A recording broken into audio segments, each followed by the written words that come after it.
okay, Nike, don't copyright strike us. Just do it. This is something that I have to remind myself often, and it's strange, but you can do it. Like, you don't have, like, I feel like a lot of people go their whole lives being like, oh yeah, that would be cool. Being like, oh yeah, I'll go to Japan. But you never, like, in your heart, you don't really believe that it's an option. And I'm here to tell you that it is.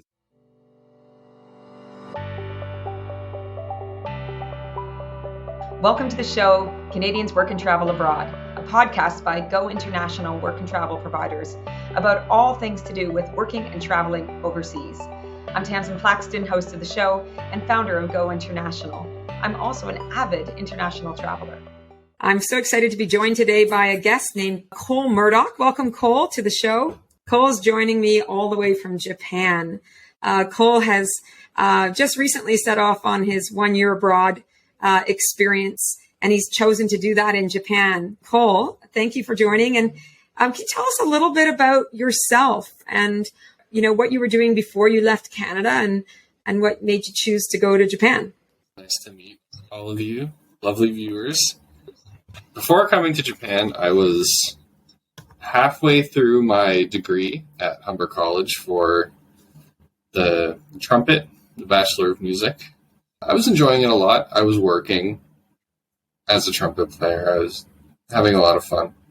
But I was starting to get a little bit of fatigue with the path that I was going down and like the world that I was immersed in. And I was leaning towards maybe doing something else, maybe quitting. But I decided to take a little bit of time away from the program and away from the professional world just to gain perspective. That's pretty much it.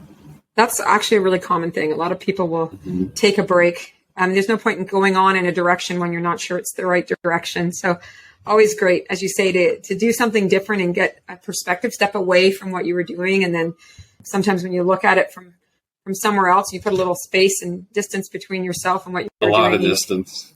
Yeah, in this case, a lot of distance. It gives you either a chance to say that, yeah, you know what, I kind of want to go back and do it again, or yeah, I made the right decision and I'm going in a different direction. So, So what made you choose Japan as a place to go for a work experience? Yeah, every single person you ask is going to say pretty much the same thing. I'm into video games and anime and that kind of thing. And I have been since I was like really little, before I knew where things came from. And as I grew up, I just kind of started to notice that like everything that I like really, really liked was always from Japan. And it's one of their like major exports, which is really cool to me that they're responsible. So you always had so this pull, from Japan? Yeah, a little bit. And it started off with just games and whatever, but as I got older, it compounded, and then I was learning about musicians and musical styles from Japan. Jazz is a pretty big thing over here, which is what I studied in school. So there's that little connection. Right. So you signed up for our working holiday program in Japan, and tell me a little bit about that. First of all, how did you find Go International? Was that just through internet search or word of mouth? Yeah, it was listed on the Canadian government's page for trustworthy organizations. And I trust the Canadian government, and if they trust you guys, then we're friends. Oh, that's great. Okay, so you found your way to our website, found us, found out about the program. And when did you apply for the working holiday program? How long ago? When did you make the decision? That is a great question. Yeah, I think I applied in early March to leave on April 28th to get here on the 30th. Okay, so you worked pretty quickly. It was and I was, when I was naive, when I first emailed World Unite, I said I wanted to leave in 1 month, which did not happen. But 2 was still like, it was really fast. But that's great. So I know that we helped you with the visa application here in Canada. And then with our partner, you've gotten a lot of support in Japan since arriving, and you're on the self-placement for job, but with support. Tell us about what has happened since you landed in terms of the services and support you're getting on the ground in Japan? World Unite, the partner organization, they're very flexible with how hands-on you want them to be, which I think is really cool. Like, they can even come and pick you up from the airport and take you back to the share house with them. You'll be with someone the entire time. I did not do that. I found my own way because I think that that's fun. Yeah, their office where everything is handled is connected to the share house where everyone lives. And first of all, it's a really fun environment. It's super lively. You are living with 5 other people in your room, so it's really great for making friends. It has some obvious cons as well, but the friends thing is pretty nice. And yeah, they basically they're there to answer any questions, translate. They're also involved and aware of events and things going around or going on in the city. So sometimes this is actually surprised me a lot, will impromptu text. Just like, hey, I heard about this event. Think you might like it. You should go check it out. And like, whoa, that's cool. Like, I had no idea that this was a thing. Because it's tough without any language skills to find out about stuff. That's true, isn't it? Yeah. Yeah. And what about the bureaucracy? I know that in Japan, just sort of getting settled and figuring out how to get yourself registered to be able to work legally, there's probably some bureaucratic steps involved. Did they help you with that, and how did that go? For us, we basically needed to go to the city hall, get a residence card, get health insurance, all that stuff. And yeah, it would have been absolutely terrifying on my own, which luckily was not the case. We went in a small group. I think there were 4 or 5 other new arrivals like me, and then we went with a Japanese native who works for World Unite, and she pretty much handled everything. I sat there, and then she came over and she handed me something that I signed, and then she goes back and she talks to the other person. So yeah, that was really nice. And now next time when I have to do it myself, I've been through the process once with someone who actually knew what was going on. And so you're planning to stay there for about a year, I think you shared with me. And are you looking for work now? And what are you doing to sort of secure work for yourself?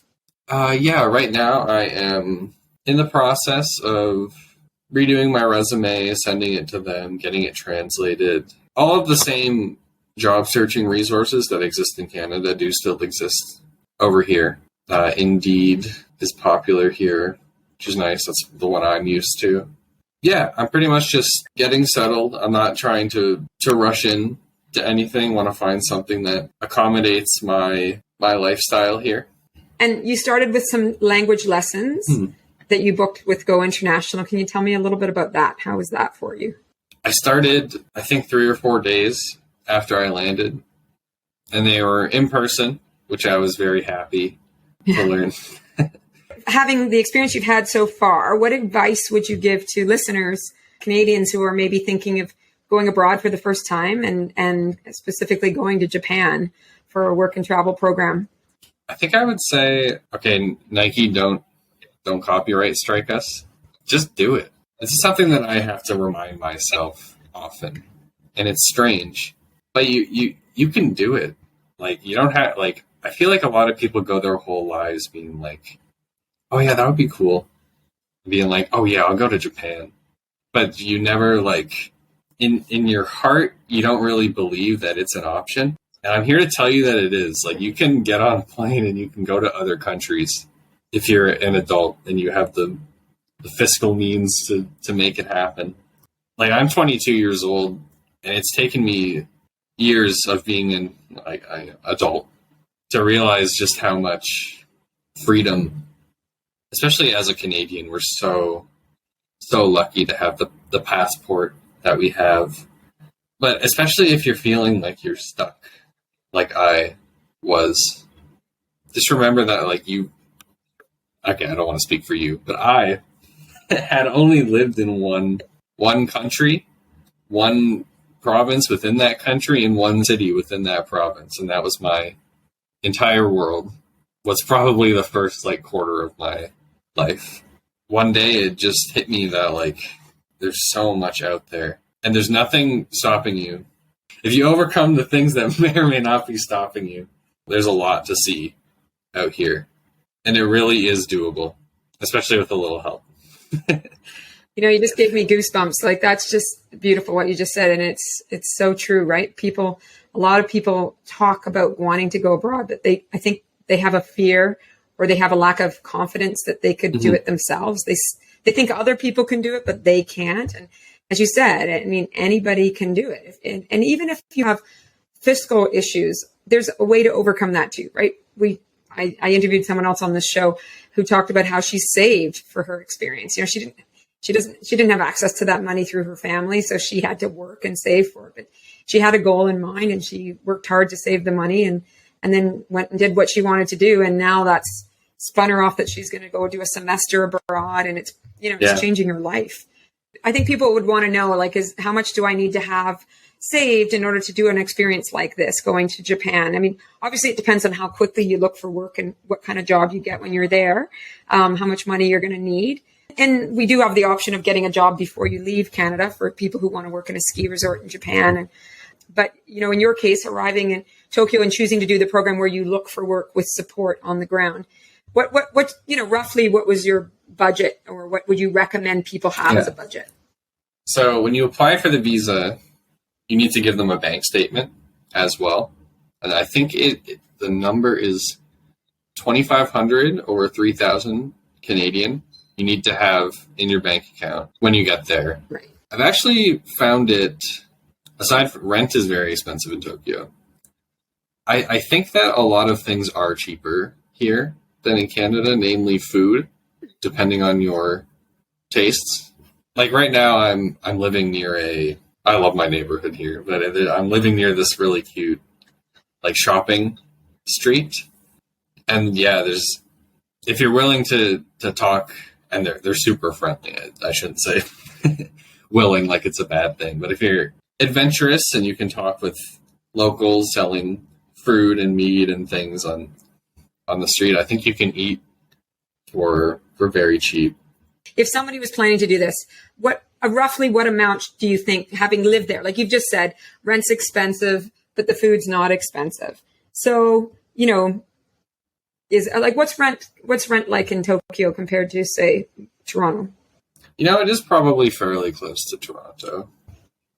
Like, the share house with World Unite is a great option. It's $400 a month, $100 a week, roughly, which is very good. And you're living really close to people who are helping you. But there's a lot of people in your room. If you're like me and you need alone time and privacy to charge your battery, it's not totally sustainable. But right now I'm living in it's also a share house, just with single rooms. So it's a company that caters to foreigners.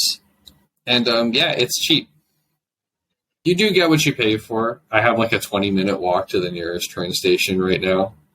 But that's the price I'm definitely willing to pay for my own AC unit. Yeah.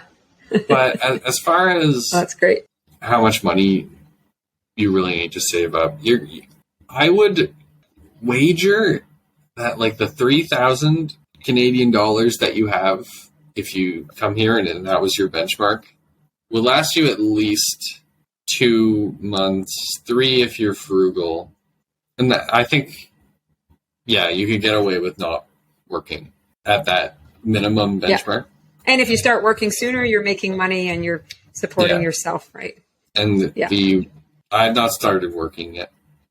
The wages for jobs that require a native English speaker do seem fairly high, which is exciting. Oh, that's great. The minimum wage in Tokyo is kind of low. Yeah. It's about like 11 Canadian. But if you're a native English speaker, there's jobs that pay well, definitely right? Are. Yeah, they let you leave your luggage at the share house. They have a special storage. Just only take the things that you need and travel. I think I would like to wait until it's not so hot. I'm not ashamed to say it. Yeah, you're there. I'm from the Great White North. I don't do well with the Japanese land of the rising sun. Yeah, I think my plan is to, and I'm enjoying Tokyo a lot. I'm starting to really connect with it. There's a lot It's fantastic to do, and it's got me thinking about like Toronto too, because I'm here and I'm constantly looking over other people's blogs and things, finding out about events, finding out about cool neighborhoods, and it's like, have I ever even given Toronto like this level of adoration and a chance to really show me things?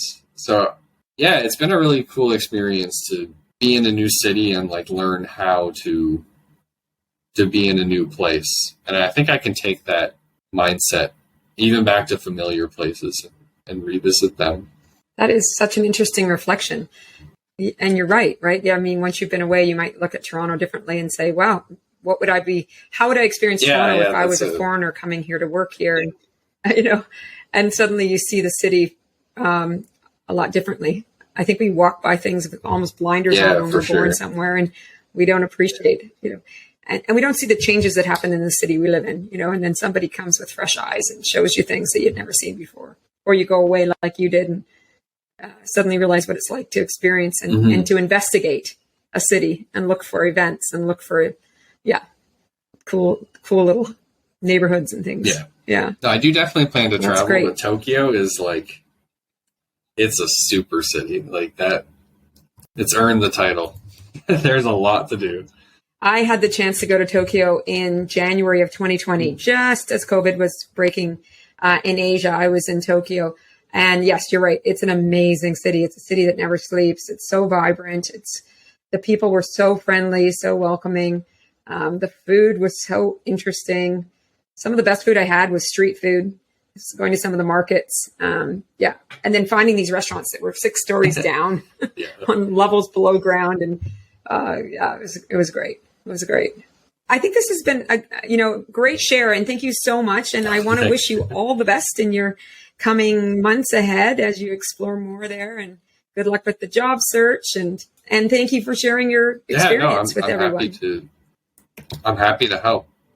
Well, thank you and take care. Well, that's all for this episode of Canadians Work and Travel Abroad. I'm Tamsin Plaxton, and thanks for joining us.